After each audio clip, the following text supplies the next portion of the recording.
So Genesis 46, Jacob's journey to Egypt. Verse 1. So Israel took his journey with all that he had. So Israel is Jacob, right? Um, God renamed Jacob to Israel.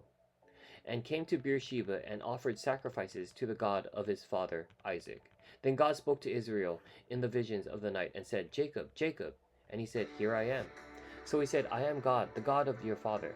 Do not fear to go down to Egypt, for I will make of you a great nation there. I will go down with you to Egypt, and I will also surely bring you up again, and Joseph will put his hand on your eyes. Then Jacob arose from Beersheba, and the sons of Israel carried their father Jacob, their little ones, and their wives, in the carts with which Pharaoh had sent to carry him. So they took their livestock, their goods, which they have acquired in the land of Canaan, and went to Egypt. Jacob and all his descendants with him, his sons and his sons' sons, his daughters and his sons' daughters, and all his descendants he brought with him to Egypt. Now, these were the names of the children of Israel, Jacob and his sons, who went to Egypt. Reuben was Jacob's firstborn. The sons of Reuben were, forgive me for mispronouncing the names, Hanak, Palu, Hezron, and Carmi. The sons of Simeon were Jemuel, Jamin, Ohad, Jachin, Zohar, and Shaul, the son of a Canaanite woman. The sons of Levi were Gershon, Kohath, and Merari. The sons of Judah were Onan, Shelah, Perez, and Zerah. But and Onan died in the land of Canaan. The sons of Perez were Hezron and Hamul. The sons of Issachar were Tola, Puva, Job, and Shimron. The sons of Zebulun were Sered, Elon, and Jaleel. These were the sons of Leah, whom she bore to Jacob in Padan. Aram, with his daughter Dinah, all the persons, his sons and his daughters, were 33.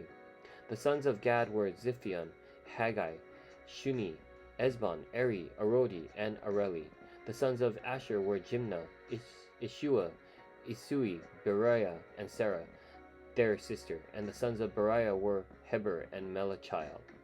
These were the sons of Zilpah, whose Laban gave to Leah his daughter, and these she bore to Jacob, 16 persons. The sons of Rachel, Jacob's wife, were Joseph and Benjamin.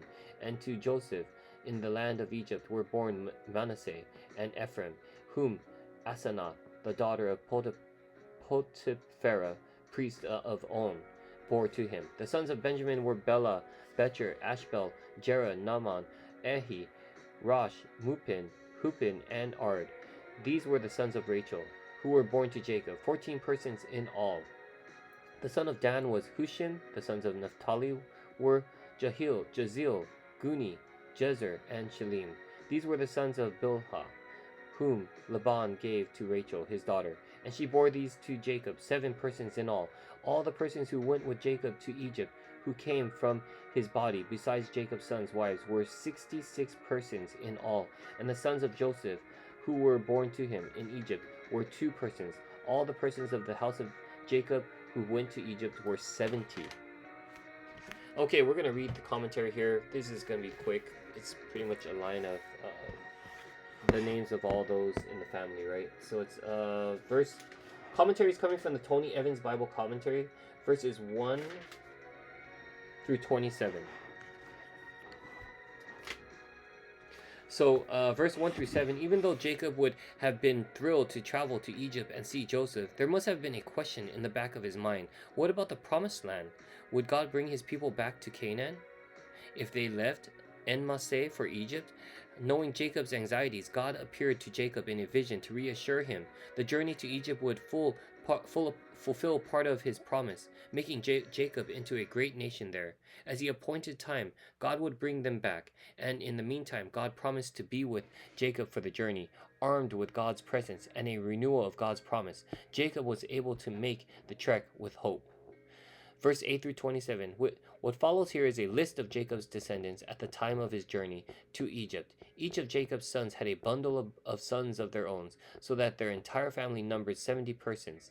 God's promise to make Abraham's descendants as numerous as the stars in the sky was already on its way to fruition.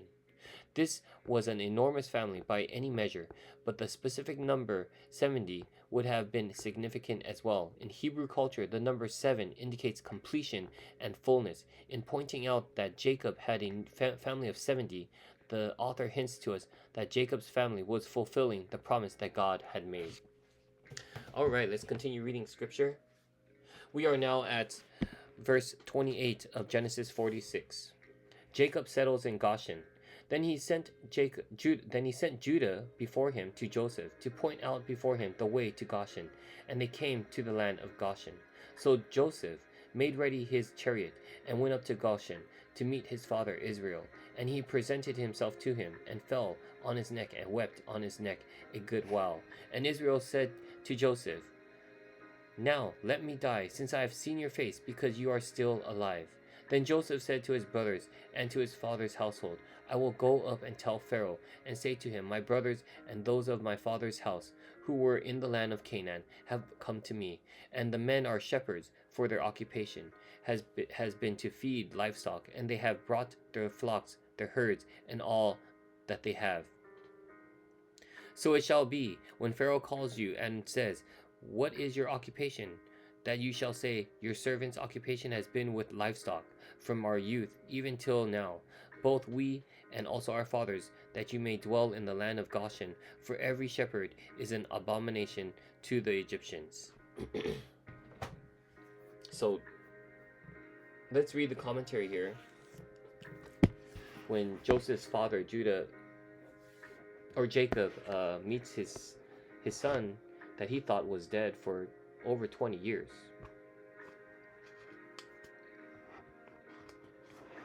After an absence of 22 years, Joseph was reunited with his father Jacob. Joseph threw his arms around him and wept for a long time. Jacob was overcome with emotion as well, exclaiming that he was ready to die now because he had seen Joseph's face. This reunion once again confirmed to Jacob that God's promises were good and dependable, even when circumstances had seemed to threaten them. Verse 31 through 34. Joseph gave his family a brief lesson in cross-cultural communication, helping them know how to interact with Pharaoh. Specifically, he encouraged them to emphasize not only that they were shepherds, since all shepherds are detestable to Egyptians, but also that they had raised livestock from their youth. Joseph hoped to acquire for his family the land near Goshen, which was suitable for raising sheep and cattle. And that concludes Genesis 46. Stay tuned for Genesis 47.